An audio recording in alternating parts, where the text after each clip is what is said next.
मेरे प्यारे दोस्तों, प्लीज सब्सक्राइब।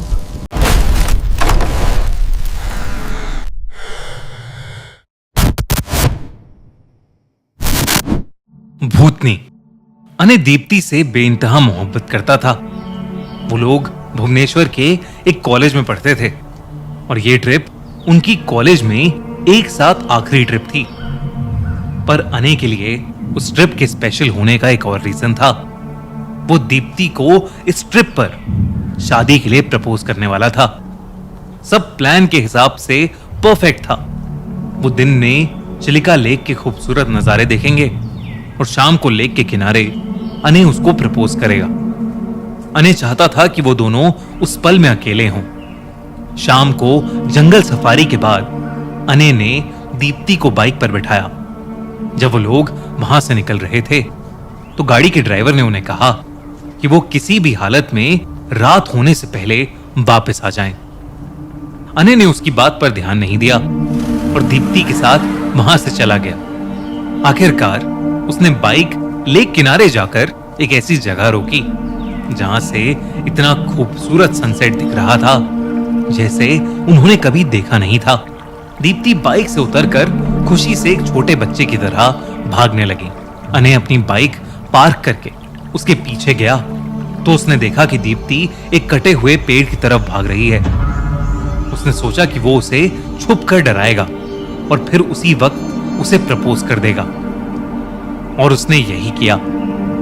लेकिन दीप्ति डरी ही नहीं, बल्कि वो उस पेड़ के कटे हुए टहने पर बैठकर पेड़ के पास के एक कोने को घूरे जा रही थी और अजीब तरीके से मुस्कुरा रही थी। अने ने उसका हाथ पकड़ा और उसको अपनी तरफ ध्यान देने के लिए कहा, लेकिन दीप्ति ने उल्टा उसको चुप रहने को कहा और पेड़ की एक टहनी के ऊपर बैठी एक सुंदर सी सफेद बिल्ली को देखने को कहा। अने को लगा कि दीप्ति कोई मजाक कर रही है, क्योंकि वो पेड़ कटा हुआ था और उसकी कोई टहनी ही नहीं थी। अने ने देरी ना करते हुए रिंग निकाली और दीप्ति को प्रपोज कर दिया। रिंग निकालते ही दीप्ति का ध्यान अने की तरफ गया और उसकी आंखों में खुशी के आंसू आ गए। दीप्ति ने तुरंत हाँ कर दी और वो एक दूसरे को गले लगाकर इस पल को सेलिब्रेट करने लगे। अंधेरा थोड़ा ज्यादा बढ़ गया था, इसलिए उन्होंने सोचा कि अभी वापस जाना सही होगा। जब लोग रिजॉर्ट पहुंचे तो वहां पर उन्हें रिजॉर्ट के मैनेजर की शक्ल पर आखिरकार वो कमरे में पहुंचे, जिसमें घुसते ही दीप्ति बिना अने से बात करे सोने चली गई। ये बात उसे अजीब तो लगी, लेकिन वो सुबह से बाहर भी थे तो अने को लगा कि शायद दीप्ति थक गई होगी और वो भी सो गया। लेकिन उसकी ये नींद कुछ ही देर बाद दीप्ति के रोने की आवाज से खुली। दीप्ति पागलों की तरह बिना रुके रो रही थी और कमरे में एक कोने में देखकर बस यही कह रही थी कि उस पेड़ की भूतनी उसे मार देगी। अने को कुछ समझ नहीं आ रहा था। उसने चिल्लाकर दीप्ति को शांत कराया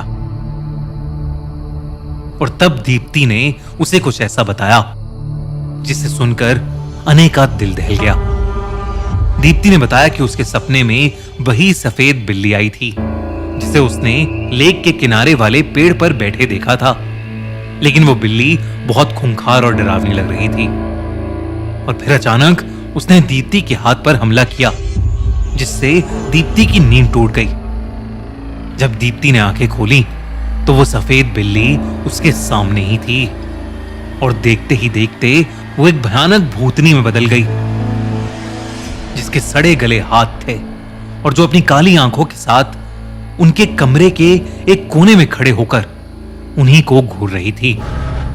और इसलिए दीप्ति जोर से चीखी। पहले तो अने को लगा कि दीप्ति कोई सपना देख रही है, पर दीप्ति के हाथ में वाकई किसी बिल्ली के नोचने के निशान थे, जिसे देखकर अने के रोंगटे खड़े हो गए। उसने दीप्ति को वहां से ले जाने का सोचा, पर जैसे ही उसने दीप्ति को हाथ लगाया कोई अने का गला घोटने लगा। तभी उसे भी वो भयानक भूतनी दिखी जो एकदम से उसके सामने आ गई और उसे मारने की कोशिश करने लगी। अने दीप्ति से मदद मांग रहा था, लेकिन दीप्ति की तबीयत एकदम से खराब होने लगी। दीप्ति के मुंह से अपने आप खून निकलने लगा और दर्द के मारे उसका रोना निकल गया। दीप्ति की आंखें भी साए जैसी काली पड़ गई थीं। अने का दम घुटने ही वाला था। तभी रिजॉर्ट का मैनेजर उनकी चीखें सुनकर कुछ स्टाफ मेंबर्स के साथ वहां आ गया, लेकिन उसके आने से भी कुछ नहीं हुआ। वो भूतनी अब वहां नहीं थी, लेकिन दीप्ति की आवाज बदल चुकी थी और वो एक डरावनी सी आवाज में बस यही कह रही थी कि वो सबको मार देगी। जिसके तुरंत बाद वो दोनों बेहोश हो गए। मैनेजर की मदद से अने और दीप्ति को हॉस्पिटल ले जाया गया। जब अने की आंख खुली तो उसने देखा कि उसके पेरेंट्स, दीप्ति के पेरेंट्स और वो मैनेजर वहीं थे और उसे होश में आता देखकर बुरी तरह रोने लगे। अने ने डरते हुए उनसे दीप्ति के बारे में पूछा और उन्होंने बताया कि दीप्ति की हॉस्पिटल पहुंचने से पहले ही ब्लड लॉस की वजह से मौत हो गई।